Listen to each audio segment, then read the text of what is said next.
1896-cı ildə Yeni Zelandiyada bir fermer qəribə bir qərar verir. Heç bir tikili olmayan, sadəcə dağlıq, külək, qışda isə qar olan bir adaya, Kempel adasına 400 qoyunla gedir. Ada münbit otlarla zəngindir, heç bir yırtıcı heyvan olmadığı bir yerdir. Lakin yaşamaq üçün heç bir şərait olmadığından fermer qoyunları adada tərk edib qaçır. 70 il sonra insanlar bura gəlib gördüklərinə şok olur. Bugün sizə bu əhvalatı danışmaqda məqsədim, qoyun dediyiniz bu heyvanın nə qədər ağırlı və güclü, hər iqlimə, hər şəraitə uyğunlaşan bir canlı olduğunu göstərməkdir. Bəziləri var idi, bir videoda mənlə razılaşmadı ki, bu heyvana gerçəkdən Allah bərəkət verib. Yazmışdılar ki, qoyuna qulluq olur deyə artır. İtə qurda da qulluq olsa artar. Bax bu videoda gör gerçək hadisələrdir. Gör 70 il boyu sahibsiz qalan bu qoyunların aqibəti necə oldu. 1896-cı il Kempel adasını dövlət biznes qurmaq, iş görmək istəyənlər üçün kirayə qərarı çıxartdı. İlk başvurub projeni təqdim edən bir fermer olur və adanı tamamilə kiraya götürür. Gəmi ilə 400 baş qoyunla birgə ferma tikmək üçün materiallar götürüb gedir. Lakin bir müddət keçir, yaşamaq şərtləri çox çətin olduğundan pəs edir. Qoyunları geri götürmək üçün gəmi çox bahalı olduğundan qoyunları adada sahibsiz buraxır, 2 işçisi ilə geri dönür. Qoyunlar o kimsəsiz adada sahibsiz qalır. Ora sadəcə bir neçə ildən bir dövlət işçiləri müşahidələr üçün gedir. Hər gedişdə gördükləri şeylərlə şok olub qeydiyyata alırlar. İlk başlarda qoyunlar sayı azalır, soyuq qışlarda, yağışlı havalarda qızmar istilər qoyun sayını azaldır. Həyatda qalan ən güclüləri bu iqlimə tam uyğunlaşaraq çoxalmağa başlayır. 1930-cu il müşahidələrində bütün adanı qoyun sürüsü basmış görünür. Sayları 7000-i keçir. Növbəti müşahidələrdə yenidən azalmalar görünür. Səbəb olaraq ada 7000 qoyun üçün çox kiçik olduğu, ot yetərincə olmadığından ölümlər olur.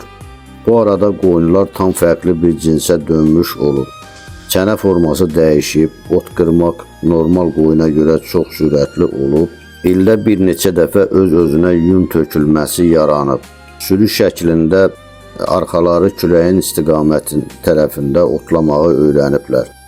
Çox sürətli yeriyib qaçmağı öyrəniblər. Tam fərqli bir heyvana dönüblər. O mülayim qoyundan əsər əlamət qalmayıb. İllər keçdikcə, zəiflər öldükcə ən güclüləri qalır və onlardan olan quzular da vəhşi təbiətə uyğunlaşan balalar olur. Təbii ki, içində yenə zəiflər ölür, güclülər qalır. Bu forma ilə adada sadəcə güclü və vəhşi qoyunlar qalır. 1975-ci ildə dövlət elan verir ki, kim istəsə gedib bu qoyunları toplaya bilər. İnsanlar adaya gəldiyində qəribə bir şey görürlər. Görünüşcə qoyuna bənzəsələr də tam fərqli bir heyvan sürüsü ilə qarşılaşırlar. Qoyunlar uzun ayaqları, ceyran kimi qaçmaları, ayaq üstə doğum etmələri, dəqiqələr sonra quzuların yeriyib sürüyə qoşulması, yunlarının öz-özünə tökülməsini görürlər. Təbii ki, qoyunlara toplamaqda çox çətin olmuşdur. Elm adamları bunları necə əhəlləşdirəcəyi haqqında düşünməyə başladılar. Lakin dövlət qərar vermişdi, ada qorunma altına alınmışdı. Qoyunlar çıxardılmalıydı. Adada postlar qurulur, 3000-ə yaxın qoyunlar vurulur. Elm adamları tərəfindən 10 qoyun sağlam tutulur və çoxaldılması üçün gətirilir. İlk illərdə inək bağlanılan kimi bağlanılır, tədricən öyrəşdirilərək qapalı sistemdə saxlanılır. Sayları az olsa da bu gündə Yeni Zelandiyada bu cins qoyunlar var, yaşayır. Ancaq əvvəlki vəhşi formada deyil, mülayimləşmiş bir cins olaraq. Lakin adada qalsaydılar, bugün kim bilir daha necə bir canlıya dönmüş olardılar. Bu hadisə bizə sübut edir ki, istənilən canlı istənilən mühitə uyğunlaşır. Onun davranışı onun xüsusiyyətindən deyil, yaşadığı mühitdəndir. Eyni insanlar kimi, insanlar da istənilən mühitə uyğunlaşır Ətrafı yaxşıdırsa yaxşı olur, pisdirsə pis. Atalar demişkən, ata atın yanına bağlayanda rəngi bir olmasa da xasiyyəti bir olur. Bu qoyunun hekayəsi idi. Bizlər isə çalışaq hər zaman ətrafımızı yaxşı insanlarla dolduraq. Həyatımızda pis nə varsa çıxardaq ki, özümüzü pisliklərdən qoruyaq. Allah bu yolda yar və yardımcımız olsun. Amin.